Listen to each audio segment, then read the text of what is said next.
Assalamualaikum, selamat datang kembali di Gendis Foodie. Di video kali ini kita akan sama-sama membuat kue lapis pepe tapioka dengan tambahan tepung terigu dan tepung beras. Rasanya kenyal, enak banget, manisnya pas, dan rasa pandannya kerasa banget. Cocok banget untuk ide jualan ataupun ide snack box. Yuk sama-sama cara bikinnya.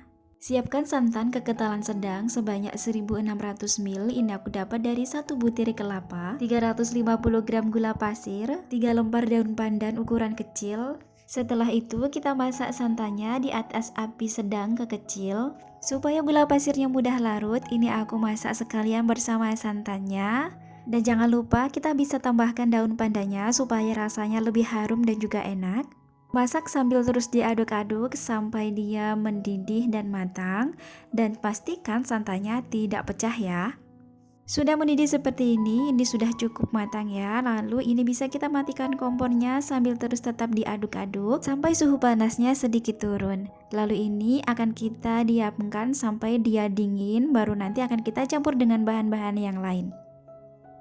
Setelah santannya dingin, bisa kita masukkan 400 gram tepung tapioka, 70 gram tepung beras, dan ditambah juga dengan tepung terigu sebanyak 70 gram. Aduk merata sampai semua bahan keringnya larut dan menyatu bersama dengan santan.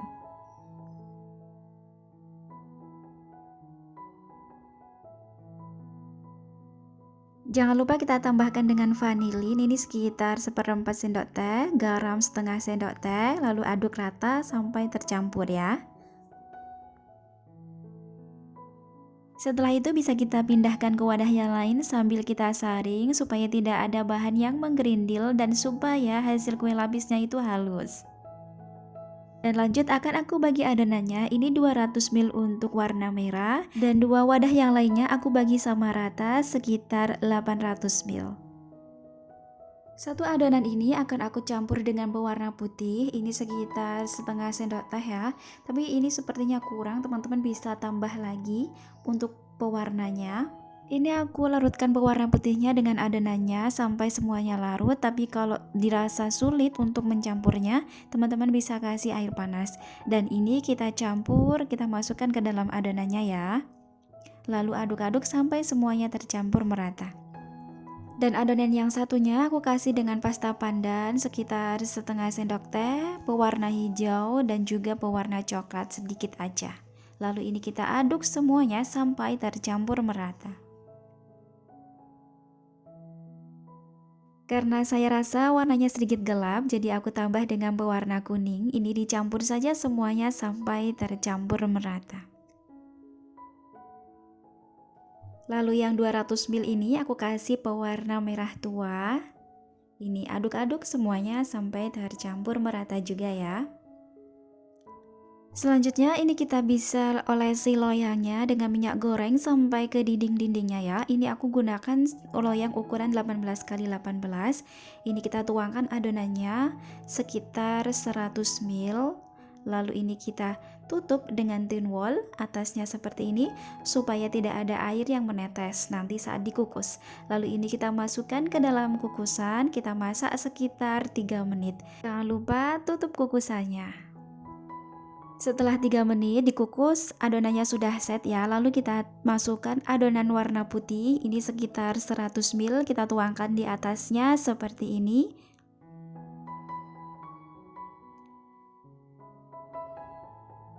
Dan tutup kembali dengan tin wall, lalu tutup dandangnya juga. Kukus lagi selama 3 menit. Begitu seterusnya, lakukan hal yang sama sampai semuanya selesai. Dan jangan lupa menuangkan adonannya selang-seling hijau putih seperti itu ya. Dan jika belum merata, bisa kita bantu ratakan menggunakan sendok sayur ataupun sendok-sendok yang lain ya. Dan yang terakhir kita masukkan warna merahnya, ini sekitar 100 ml, jadi nanti kita tuangkan 2 kali. Dan kalau sudah set, ini bisa kita tuangkan warna merah yang terakhir dan kita kukus selama 30 menit.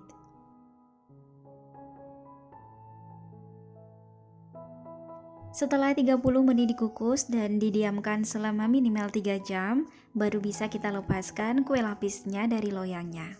Sisir pinggirannya menggunakan sodat seperti ini dan dibantu dengan tangan untuk merentangkan kue lapisnya supaya mudah terbuka. Lalu kita congkel pinggirannya dan kita ambil bagian dalamnya seperti ini ya.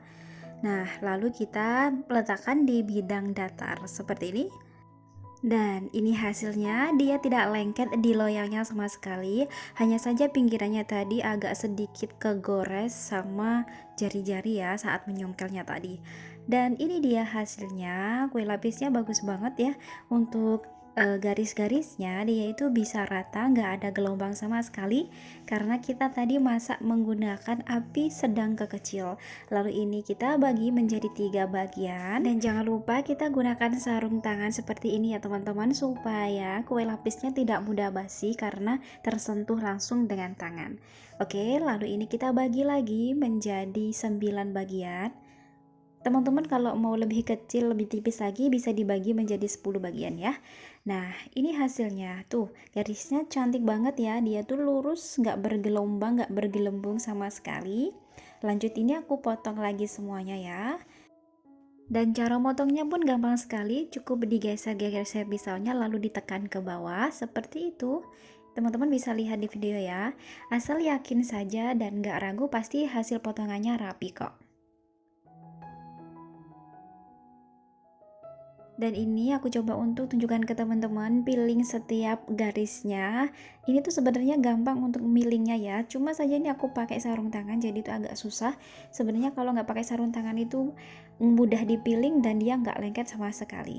Dan ini tuh rasanya kenyal banget, enak banget, manisnya pas, rasa padanya juga kerasa banget. Ini cocok banget untuk ide jualan saat pagi-pagi ya, atau bisa juga digunakan untuk isian snack box. Kalau mau dijual ini bisa kita cover menggunakan plastik OPP. Ini aku gunakan ukuran 8x15 ya. Ini agak sedikit kebesaran, teman-teman bisa cari yang lebih kecil lagi dari ini plastik OPP-nya. Ini dia hasil dari kue lapisnya setelah kita cover menggunakan plastik OPP. Hasilnya rapi banget ya layarnya, dan warnanya juga cantik. Pas banget untuk isian snack box seperti ini ya. Terima kasih sudah menonton, jangan lupa coba resepnya dan sampai jumpa di resep selanjutnya.